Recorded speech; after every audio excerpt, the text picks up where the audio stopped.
The CEO of Sunridge Enterprises sat at his polished desk, the late afternoon sun casting a warm glow through the office windows.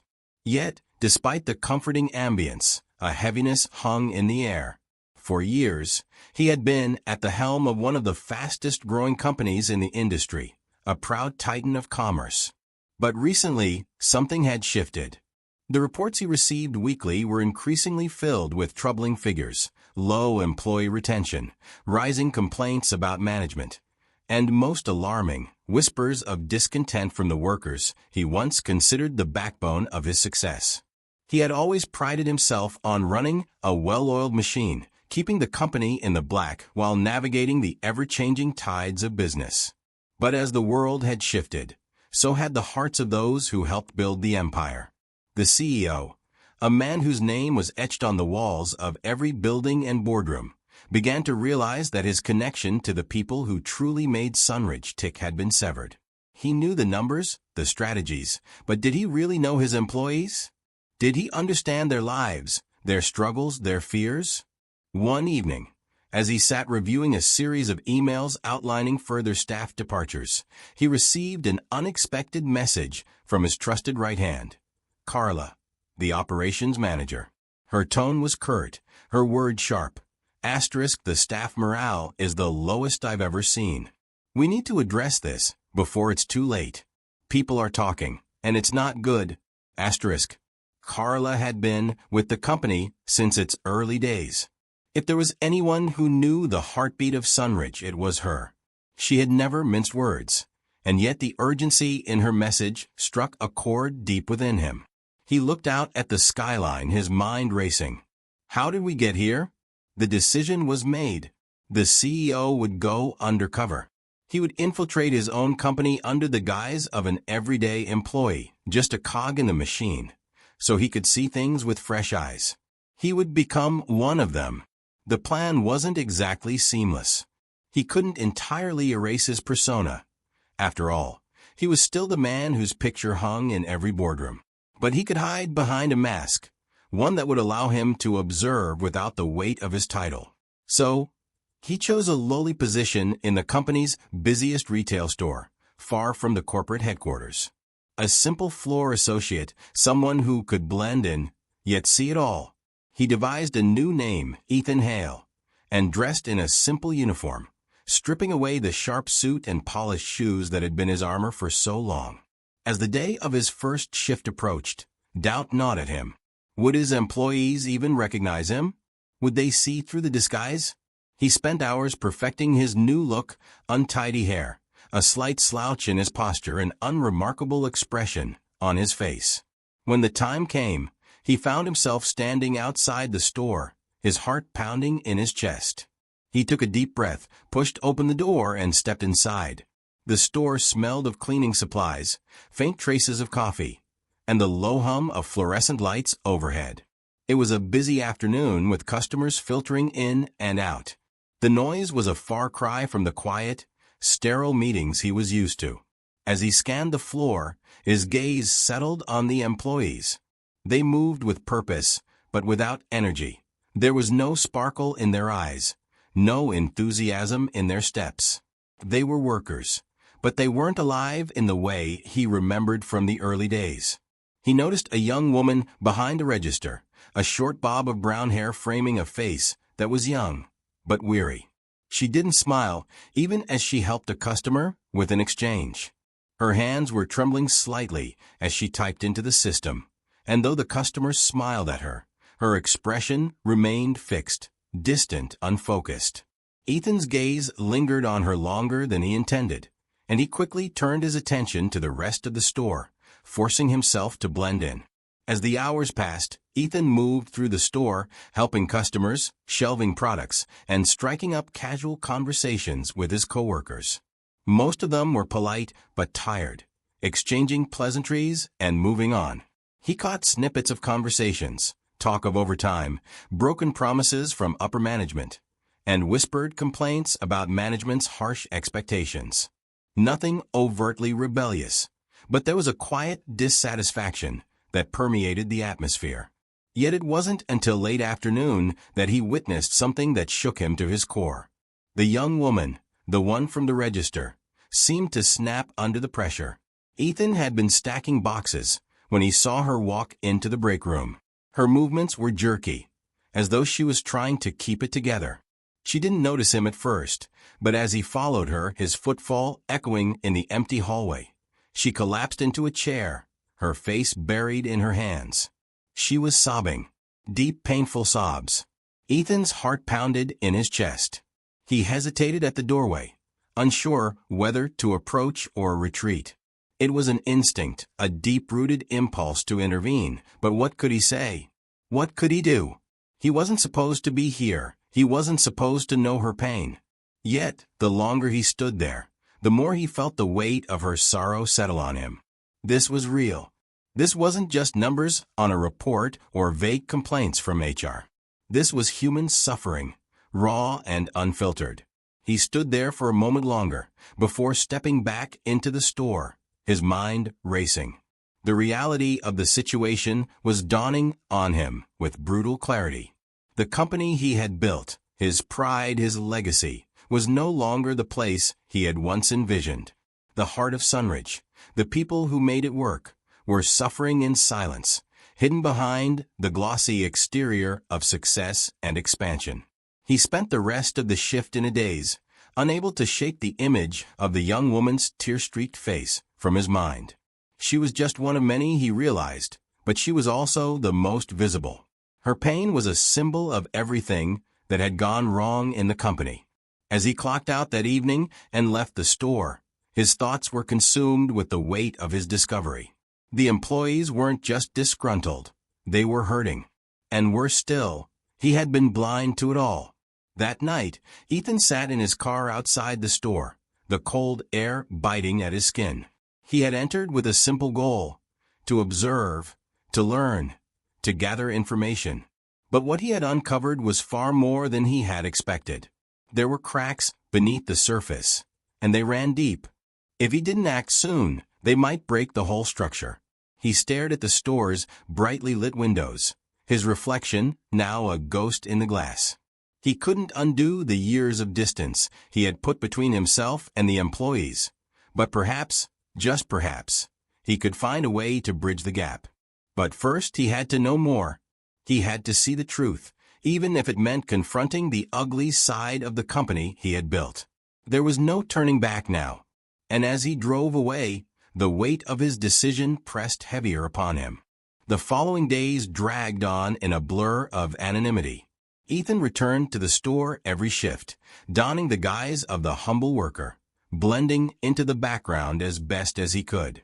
His interactions with the other employees grew more frequent, and with each exchange, he began to piece together a more complete picture of the undercurrents running through the company.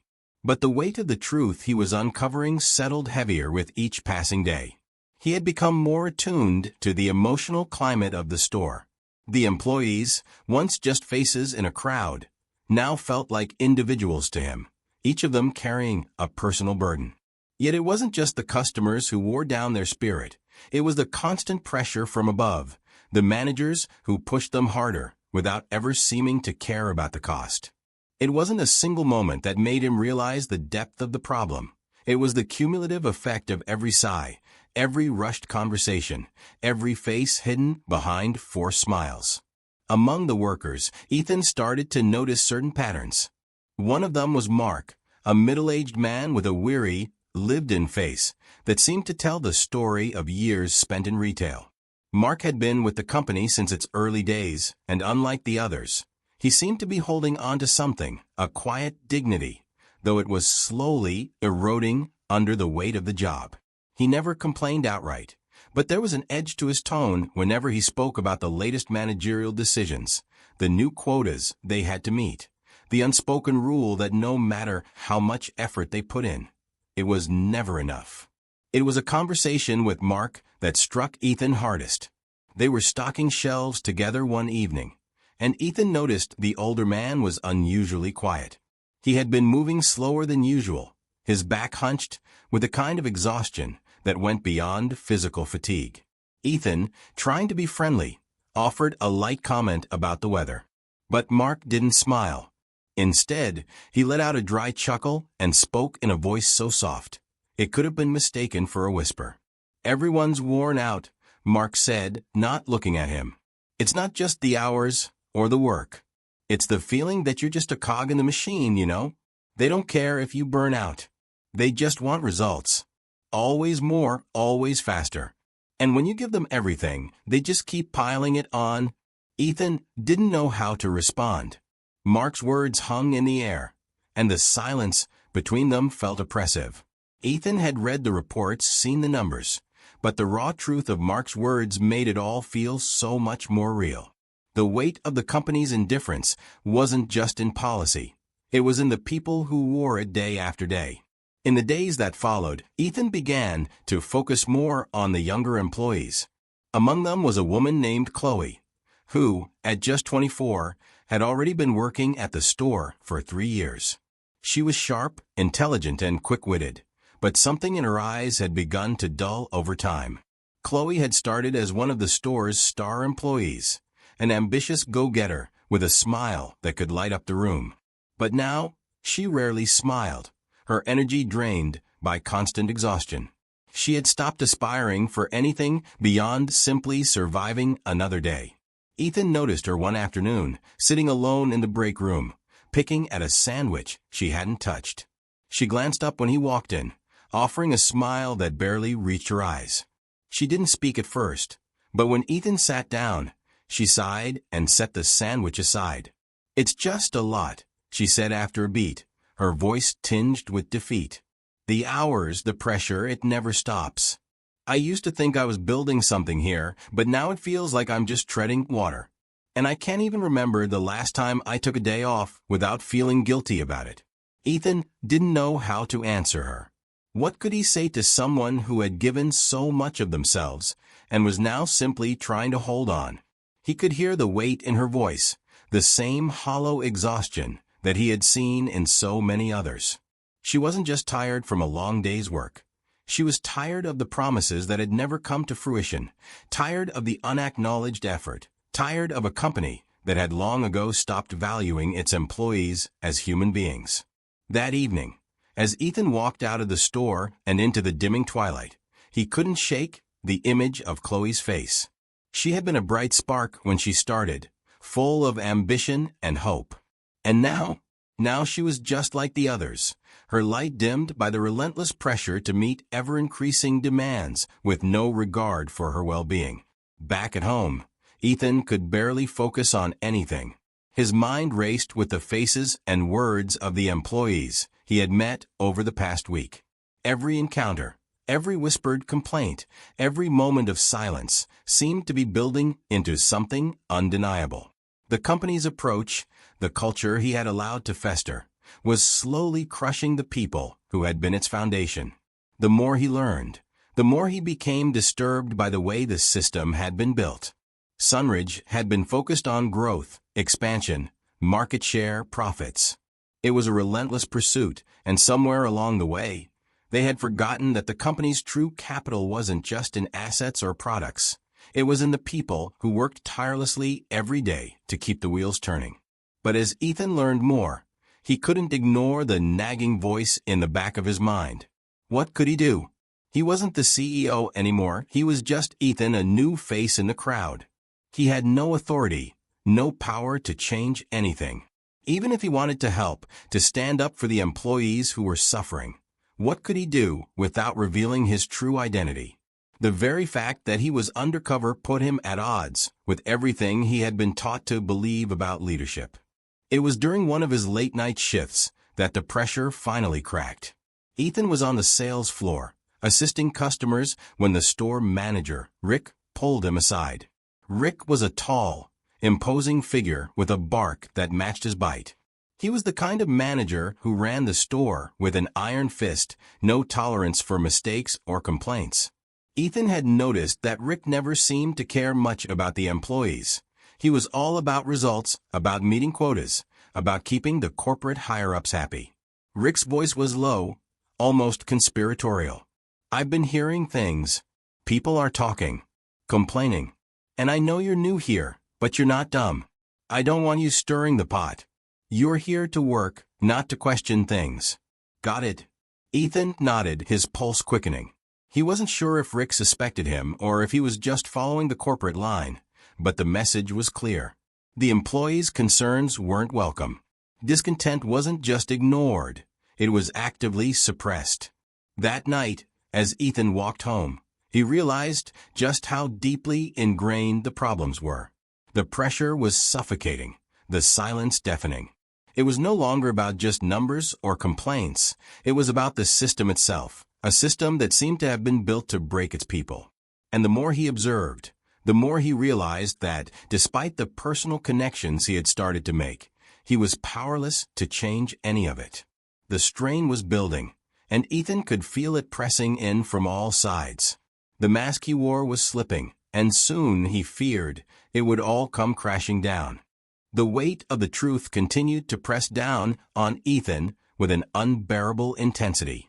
Each passing day in the store revealed more cracks in the facade of Sunridge, and every employee he met carried the marks of a system that had long since abandoned its sense of humanity. The whispers in the break room had become louder, more desperate, and the realization settled on him like a cold, suffocating weight. What he had seen in fleeting moments, the subtle tension in the eyes of his coworkers, the exhaustion in their voices, was only the tip of the iceberg.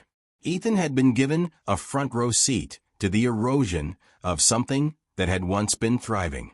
But now he could see it in full. This was no longer just about one or two disgruntled employees.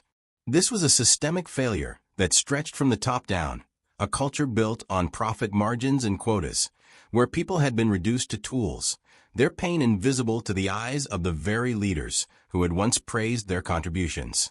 The tipping point came one afternoon, as he was manning the floor on a particularly busy shift.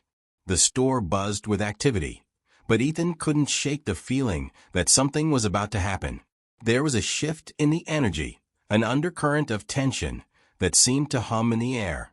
Mark had been avoiding him for the past few days, retreating into himself more than usual, and Ethan couldn't help but feel concerned. Mark had always been a silent pillar, steadfast despite the pressure, but now there was something about him, something off. Ethan watched as Mark worked methodically, moving through the aisles with a stoic determination that seemed at odds with the atmosphere in the store. But then, something broke. Mark dropped a box of supplies on the floor, the contents spilling out in a cascade of items. It wasn't the accident itself that caught Ethan's attention. It was the way Mark stood there, frozen, staring at the mess, his hands trembling, his jaw clenched, and for a moment, Ethan thought he saw the slightest glint of tears in his eyes. It was then that Rick appeared. Ethan knew him well enough by now, his sharp tone, his imperious presence, and his unwillingness to tolerate mistakes. Rick didn't even wait for Mark to apologize. His voice was cold, commanding, the kind of voice that had sent shivers through the staff every time he spoke. "Mark, get it together." Rick snapped, his words like a whip. "You're dragging this place down. If you can't handle the pressure, maybe it's time for you to step aside. We don't have room for dead weight." Mark didn't respond. His gaze stayed fixed on the floor, his face pale and drawn. Ethan could see it, he was crumbling. The years of bearing this weight, of constantly being told he wasn't enough, had finally taken its toll. But Rick, oblivious to anything beyond results, didn't see the damage he was causing. The rest of the shift passed in a blur, but the image of Mark's broken face stayed with Ethan long after he clocked out. He walked out of the store, feeling sick to his stomach. The truth was undeniable now. This wasn't just about pressure, it was about something much darker, something that had taken root in the very core of the company. Rick's words, the indifference, the constant demand for more with no care for what it cost. That was the real rot, the truth that Ethan could no longer ignore. That night, Ethan lay awake in his small apartment, his mind racing. He had witnessed the unraveling of people he had come to respect, people who had given so much and had been treated like commodities. Mark's breakdown, Chloe's quiet despair, the endless complaints from the others. It was all part of a much larger issue. The employees weren't just burnt out. They were disillusioned. They had given their time, their effort, their passion to a company that didn't value them beyond their productivity. It wasn't just bad management. It was a complete lack of empathy, of any recognition of their humanity. Ethan knew he had to dig deeper. He couldn't let this continue. The veil had been lifted, and he could no longer play the part of the oblivious worker. The stakes had shifted. It wasn't just about being undercover anymore. It was about protecting the people who had trusted Sunridge to be a place where they could grow, where they could find purpose. He spent the next few days quietly observing, collecting fragments of conversations, piecing together the full extent of the damage. The more he listened, the more the pieces fell into place. He overheard a conversation between Carla, the operations manager, and one of the district managers, a woman named Linda, about the upcoming fiscal targets. They spoke in hushed tones, but the words were unmistakable. They were planning to introduce more rigorous quotas, pushing the staff even harder. But what struck Ethan most was Linda's casual dismissal of the human cost. "It's just business," she had said, as though it were a foregone conclusion. "They'll adapt. They always do." The coldness of her words sent a shiver down his spine. They'll adapt. He wondered how much longer people like Mark, like Chloe, could adapt before they broke completely. It wasn't just the quotas that were draining them. It was the soul-crushing nature of the work, the disregard for their well-being. But it was when Ethan witnessed something truly alarming that the full truth came crashing down. He had stayed late one evening, helping out with the closing duties, when he noticed something strange. The employees were filing out slowly, one by one, but there was an unusual tension in the air. He lingered, watching from the back of the store as Rick approached Mark once again.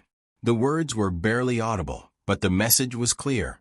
"You're done," Rick said, his voice low and final. "We've given you too many chances. Pack your things. You're out." Mark didn't fight it. He simply stood there, nodding, and Ethan saw the final flicker of hope extinguish in his eyes.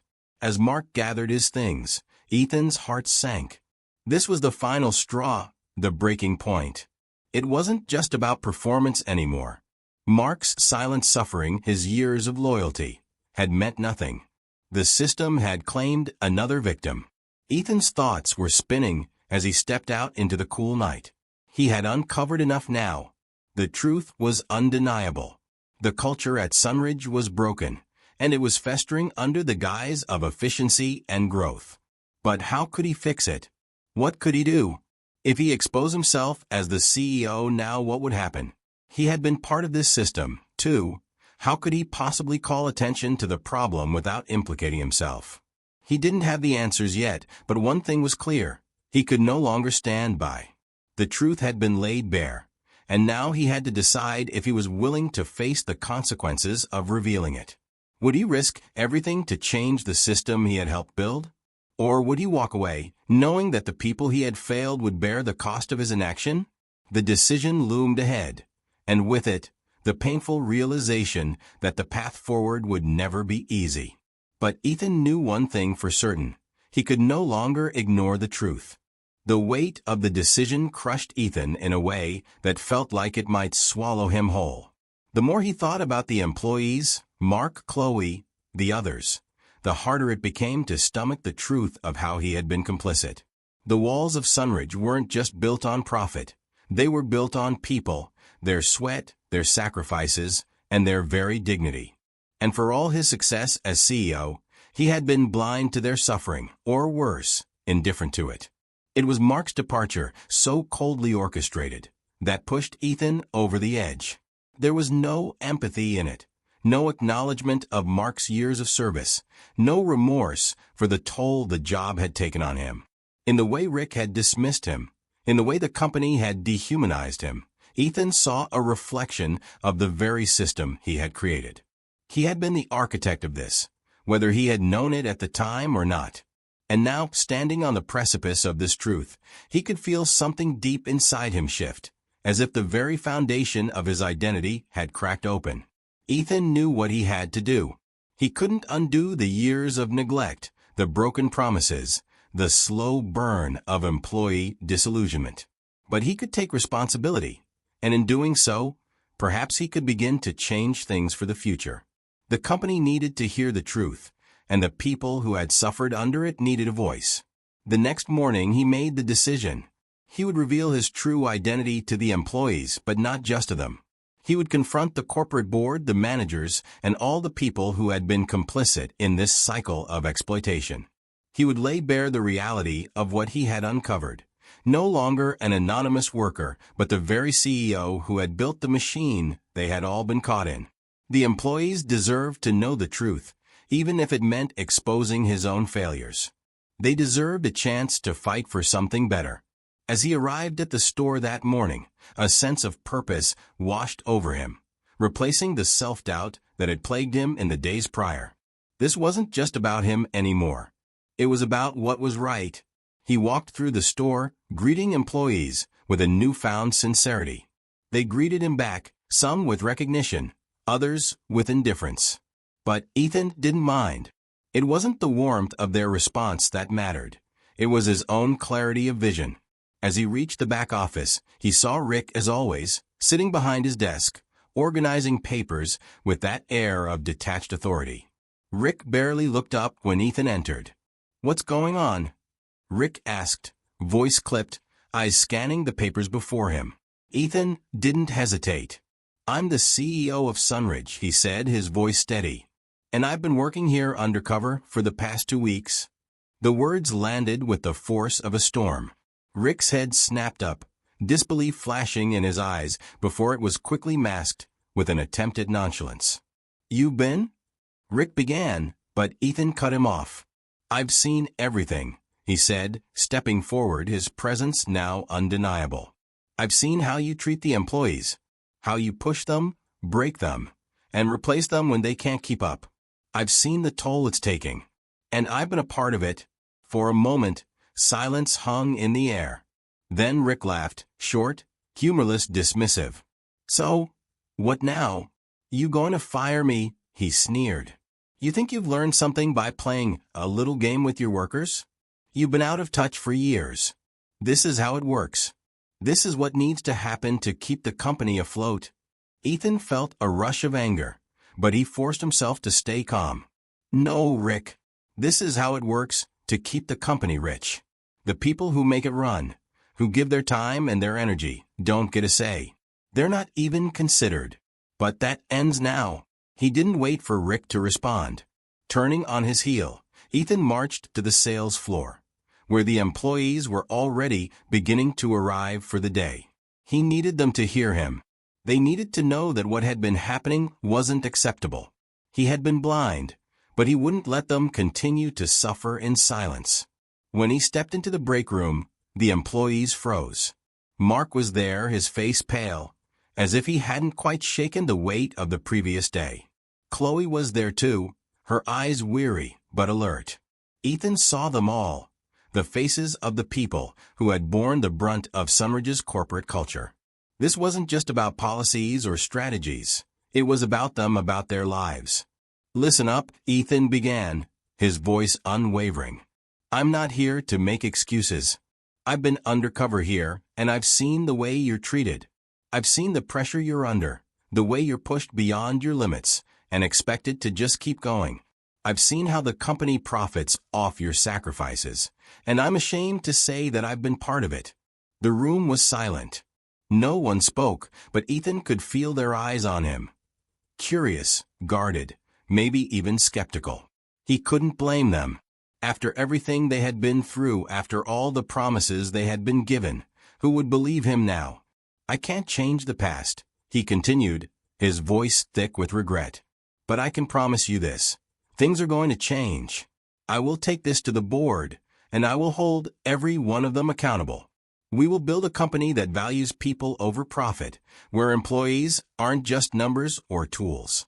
I won't rest until things are different." The silence lingered for a moment longer. Then Mark, with his weathered face and broken spirit, spoke up. "And how do you plan to do that?" His voice was rough, but there was an edge of hope in it that hadn't been there before. Ethan met his gaze, his eyes steady. "I'll start by speaking the truth. I'll expose what's been happening. And I'll fight for the changes we need to make. But I need you, your voices, your stories. I can't do it alone." There was a long pause, and for a moment, Ethan wondered if he had made a mistake, if he had put too much faith in his ability to fix everything. But then, slowly, Chloe spoke, her voice quiet but determined. "We've been waiting for someone to listen," she said. "For someone to see us. If you're serious about changing things, we'll stand with you." A shift happened in the room, subtle but undeniable. The wall that had been built around them, that had held their frustrations and disillusionment, began to crack. It wasn't much, just a spark of something, but it was enough. As Ethan stood there, he knew the road ahead would be long and difficult. He didn't have all the answers, but for the first time in a long while, he felt like he was on the right path. It wouldn't be easy to change the culture of Sunridge, to undo years of neglect, but he had no intention of backing down. He had seen the cost of apathy, and now he would pay the price for it. The consequences were inevitable. He knew the board would be furious, that there would be backlash, and that his career, his reputation, would likely suffer. But for once, the fear didn't paralyze him. The only thing that mattered now was doing what was right.